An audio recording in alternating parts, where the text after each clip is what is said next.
anak seusia kalian kalau sudah terbiasa berpikir, sudah terbiasa melakukan perenungan terhadap hal-hal yang kebanyakan orang tidak dilakukan, itu luar biasa.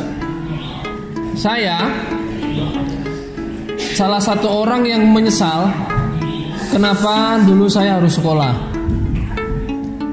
Saya mengatakan menyesal karena apa yang disampaikan, mohon maaf, ini bukan karena saya tidak takdim, bukan berarti saya tidak hormat, tidak patuh kepada guru-guru saya, tidak. Penyesalan itu bukan berarti untuk tidak berterima kasih, tidak. Tapi penyesalan bisa dijadikan sebagai bahan introspeksi.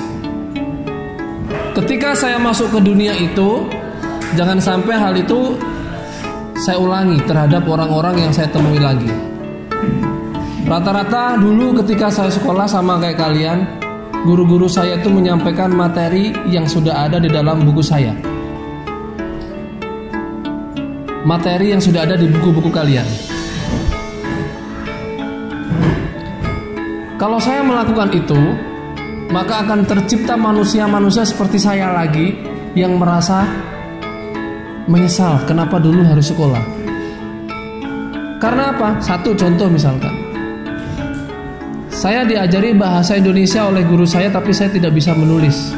Bahkan saya tidak suka membaca. Lantas untuk apa? Contoh satu. Yang kedua misalkan lagi, segala sesuatu yang diajarkan pada waktu saya sekolah dulu tidak disinggung sama sekali hubungan materi itu dengan kehidupanku.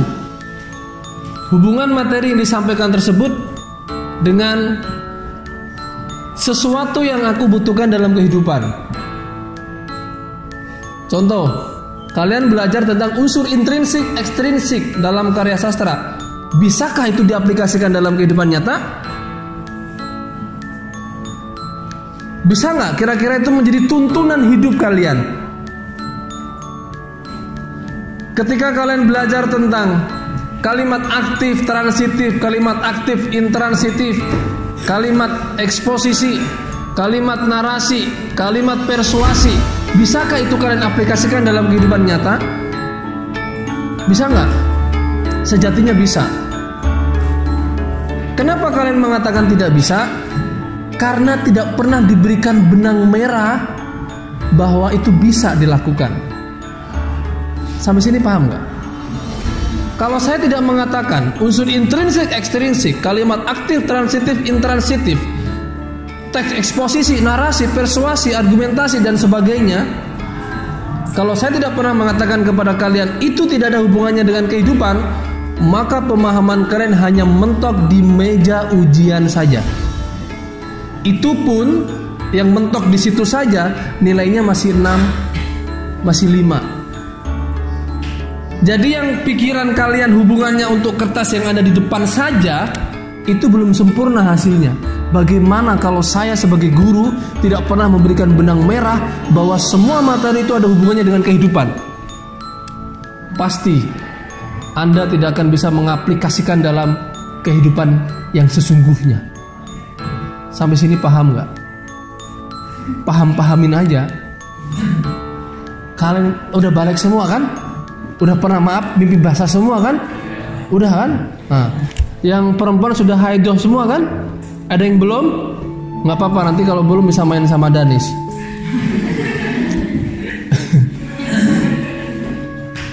Kalau kalian sudah terjadi perubahan biologis, itu artinya perubahan secara intelektual juga harus terjadi. Jangan sampai flat, kurvanya jangan sampai datar. Ini terus datar terus. Harus ada lonjakan. Set, wah langsung gitu loh. Harus ada pantulan gitu. Saya menyampaikan ini supaya kalian tidak menjadi orang yang merugi seperti saya. Saya merasa banyak tahu banyak hal setelah saya selesai sekolah SMA. Betapa saya meruginya selama 12 tahun. Oke? Saya akan kasih prolog ini. Nah, yang akan saya sampaikan pagi ini itu ada hubungannya dengan materi pelajaran kita. Hanya saja itu keluar dari teks yang kalian pegang. keluar dari buku yang kalian pegang. Sama-sama sastranya, tapi ini adalah tasawuf sastra, Sostro Jendro. Siapa yang punya buku ini? Kamu baca buku ini, kamu bakalan jadi kiai kan? Kiai yang kejawen, kiai sing manunggaling kawula Gusti, kiai kang suwung, kiai kang nyatu marang anugrahing pangeran, kiai kang mengerti punapa niku arane urip.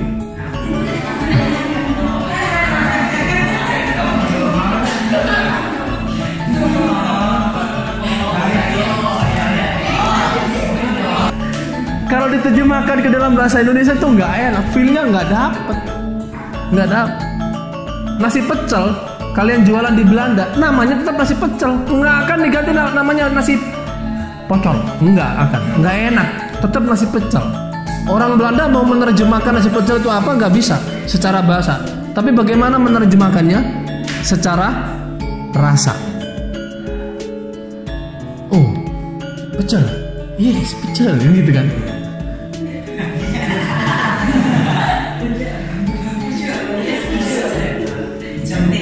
Mereka nggak akan bisa menerjemahkan secara kebahasaan, tapi ketika ingin tahu pecel itu apa, mereka harus mencicipi. Jadi ketika menerjemahkan pecel itu apa, itu sesuatu yang tidak nampak tapi lezat. Loh ya, rasa itu kan tidak nampak tapi lezat. Sama kayak hakikat manunggaling kawula Gusti. Opo kang arane urip itu?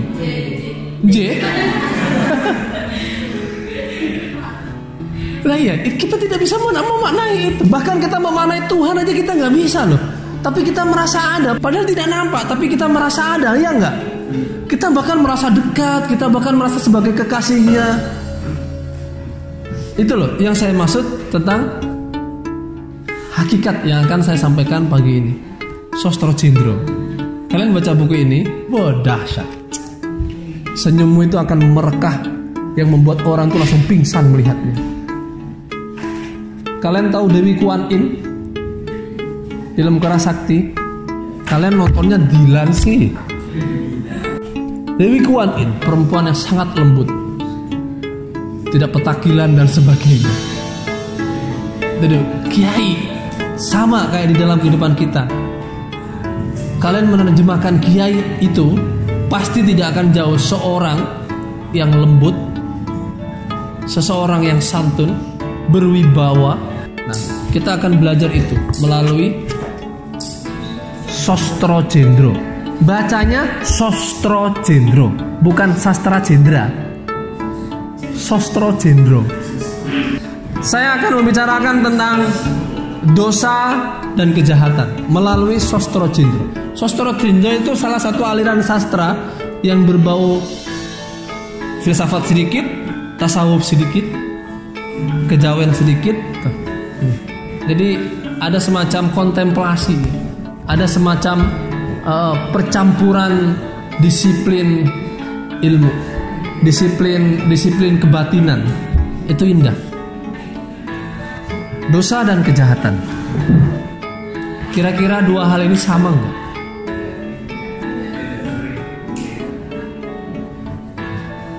Apa itu dosa? Apa itu kejahatan?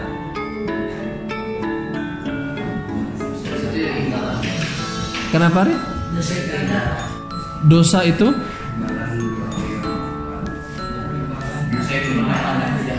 itu sanksi untuk orang yang melakukan kejahatan gitu. Nah, kalau kejahatan perbuatan yang akan mengakibatkan dosa. Kita lihat menurut Sostro Jendro. Kalian dengarkan. Kalau menurut penting kalian tulis aja nggak apa-apa.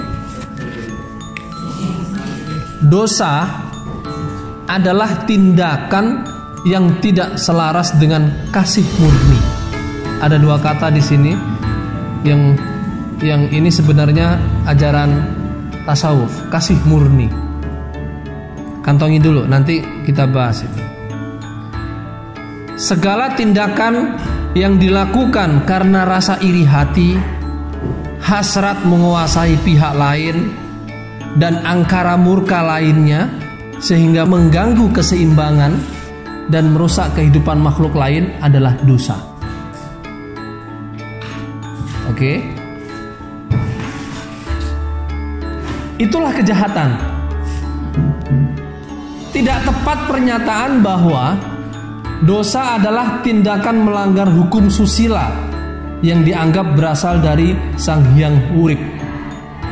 Juga tidak tepat jika dinyatakan dosa adalah tindakan yang membuat Tuhan murka. Selama ini kalian menganggap dosa itu hukuman dari Tuhan, iya enggak? Dosa terjadi manakala engkau menciptakan sesuatu yang tidak selayaknya dicipta, memelihara sesuatu yang tak seharusnya dipelihara,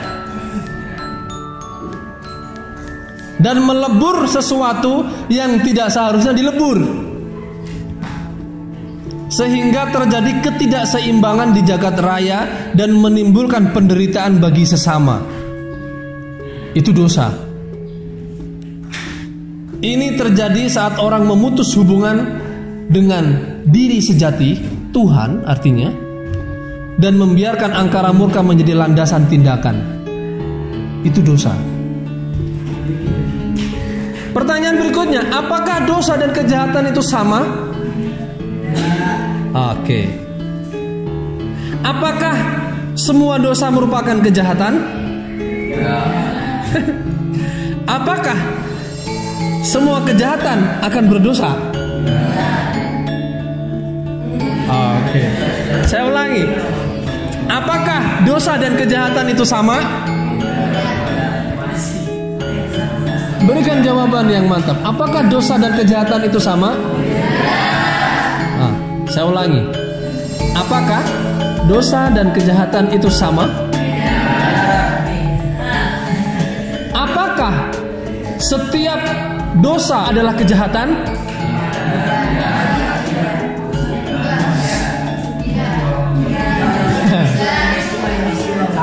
Berikutnya, apakah kejahatan adalah dosa? Oke. Bagi sebagian orang, dosa lebih luas cakupannya ketimbang kejahatan. Setiap kejahatan adalah dosa. Oke? Sampai sini paham? Tapi tidak setiap dosa adalah kejahatan.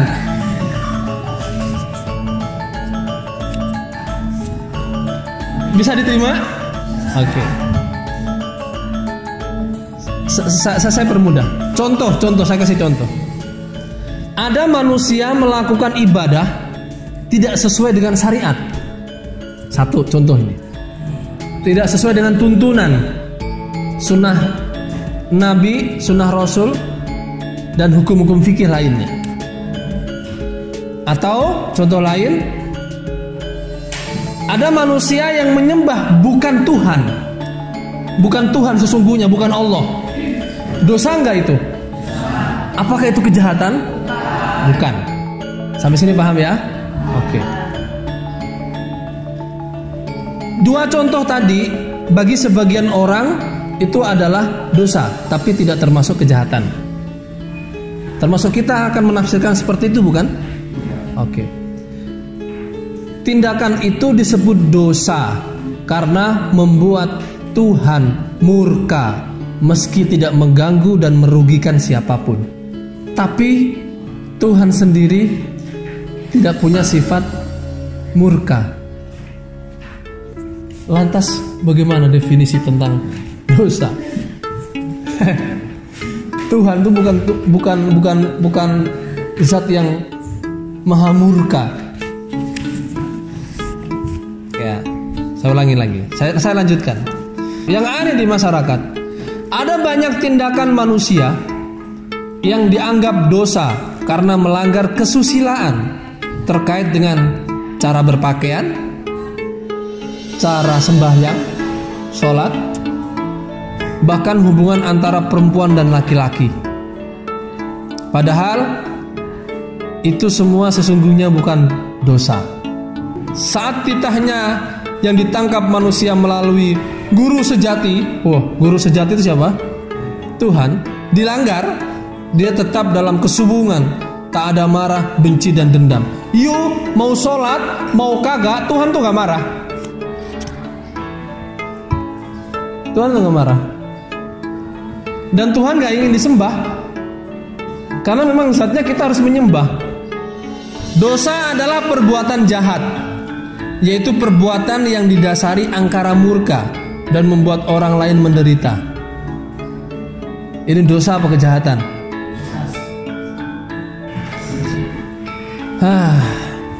Bentar, biar nyambung. Kalian buka catatan Sugih Tanpa Bondo dong.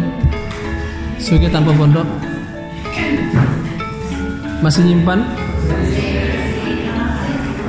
Sebelum aku lanjut, saya minta kalian mengendorkan otak kalian yang mulai kelingan-kelingan dengan Sugih Tanpa Bondo. Sugih, sorry ya, pagi ini kita akan menyebut namamu berkali-kali. Nggak masalah, Sugih. Sugih Tanpa Bondo, kaya tanpa harta, digdoyo tanpa aji, terima mawi pasrah, terus tepi pamrih, tepi aji. Sugih Tanpa Bondo itu sayurnya siapa? Sosro Kartono. Siapakah Sosro Kartono? Kakaknya Raden Ajeng Kartini. Mari kita lantunkan sebentar. Sugih Tanpa Bondo. Sugih tanpa bondo, digdaya tanpa aji, trimah mawi pasrah, sepi pamrih tebi ajri. Sugih tanpa bondo, digdaya tanpa aji, trimah mawi pasrah, sepi pamrih tebi ajri. Sugih tanpa bondo, digdaya tanpa aji, trimah mawi pasrah, sepi pamrih tebi ajri. Langgeng tanpa susah, tanpa seneng, anteng manteng sugeng jeneng. Langgeng